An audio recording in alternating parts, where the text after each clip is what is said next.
सरफरोशी की तमन्ना आज हमारे दिल में है। देखना है जोर कितना बाजुए का दिल में है, बाजुए का दिल में है। मित्रों, नल जल अनुरक्षक लगातार लगातार 5-6 वर्षों से नल जल का संचालन तो कर रहे हैं, लेकिन उन्हें आज तक 1 रुपया पेमेंट नहीं मिल पाता है और वो दर दर भटकते रहते हैं, लेकिन उनके फरियाद को सुनने वाला कोई नहीं होता है। और हम बात करते हैं सुशासन की सरकार की। हम जी रहे हैं सुशासन के सरकार में। क्या यही सुशासन की सरकार है? क्या ऐसे ही सरकार की परिकल्पना प्रजातंत्र में की जाती है कि एक मजदूर मजदूरी करने के बाद अपना मजदूरी प्राप्त करने के लिए बरसों ऑफिस का चक्कर लगावे, तब जाके उसका मजदूरी मिले, और वो भी मजदूरी मिले कि नहीं मिले इसकी गारंटी नहीं है? क्या इसी को सुशासन की सरकार कहते हैं? अगर इसी को सुशासन की सरकार कहते हैं तो मैं वैसे लोगों से पूछना चाहूंगा कि महोदय, जो सुशासन की सरकार नहीं है, क्या वह सरकार कैसी होगी? क्या सुशासन के सरकार में मजदूरों की मजदूरी नहीं मिल पा रही है तो सुशासन की सरकार नहीं होगी, तब उसमें क्या होगा? ये तमाम चर्चाएं जो हैं लगातार उठ रही है, लेकिन तमाम अधिकारी पदाधिकारी अपने कान को बंद कर ले रहे हैं। आखिर क्यों भाई? आखिर ऐसा क्यों हो रहा है? ऐसा दुर्भाग्यपूर्ण चीज तो इतिहास के किसी पन्ने में देखने के लिए नहीं मिला है।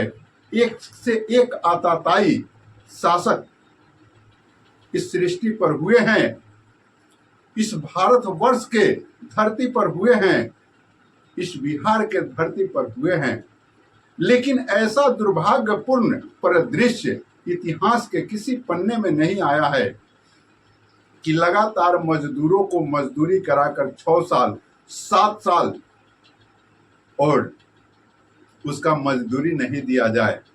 मजदूरों को मजदूरी प्राप्त करने के लिए हाई कोर्ट से लेकर सुप्रीम कोर्ट का चक्कर लगाना पड़े, ये कितना दुर्भाग्यपूर्ण है।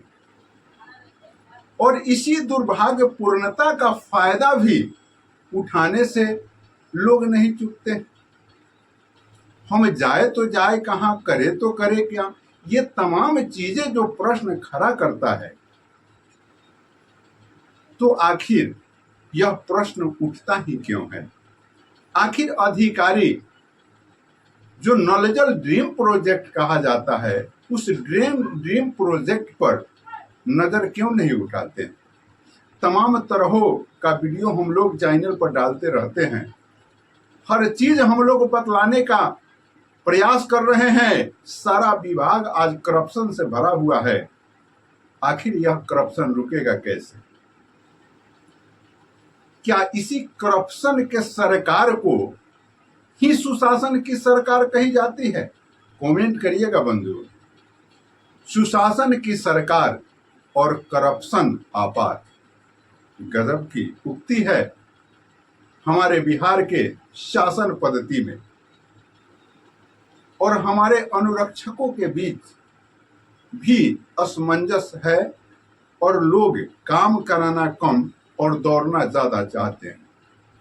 मैं आपको बतला दूं कि एक हम लोगों के भोजपुरी में कहावत है कि जहां ज्यादा जोगी वहां मठ के पूजा। तो जहां ज्यादा लोग यत्र तत्र भटकने लगते हैं और बेवजह बातें जा करके करने लगते हैं, वहां परेशानी आपको नहीं छोड़ने वाला है। तो ये चीजें हम अनुरक्षकों के बीच में भी है, और यह अब क्या, अगर ईश्वर का कृपा हुआ और कुछ रास्ता मिला तब तो आगे की बात होगी, लेकिन अब तो यह पतन के कगार पर पहुंचा था। उसमें हम लोगों ने एक आशा का किरण बंधवाया, डीपीआरओ महोदय से लेटर निकलवाकर, तो सूबे बिहार के तमाम अनुरक्षकों को इस पर ख्याल करना चाहिए कि वह जो मुजफ्फरपुर जिला में लेटर निकला है, उसी लेटर के आलोक में गोपालगंज जिले में भी लेटर निकला है, तो हम क्यों न तमाम जिलों में उस लेटर का व्याख्यान करते हुए वहाँ के डीपीआरओ महोदय से मुलाकात करके वहाँ भी लेटर निकलवाए। लेकिन लोग यत्र तत्र भटकने में अपना ये समझ रहे हैं। तो वैसे बातों को तो किसी को मना नहीं किया जाता है, प्रजातंत्र है, सभी को अधिकार है, सभी को सभी जगह जाने का अधिकार है। तो मित्रों, मेरा वीडियो देने का यही आशय है कि आप लोग अच्छे ढंग से किसी भी मैटर को समझिए और उसमें कदम बढ़ाइए। कहीं भी विशेष दौड़ने से वहाँ से आपका वजन उखड़ जाता है, वहाँ से आप काम बंद हो जाता है और जो काम होने वाले भी होते हैं वो भी बिगड़ जाते हैं। तो हमें तो यह नहीं लगता है कि जो लोग आगे बढ़ के काम कर रहे हैं वो क्या कर रहे हैं, काम बिगाड़ने का काम कर रहे हैं या काम बनाने का काम कर रहे हैं।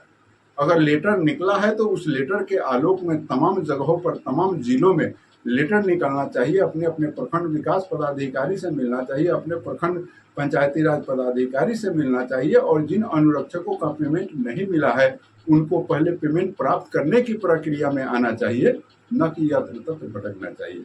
बाकी अपना कमेंट करिएगा। जय हिंद।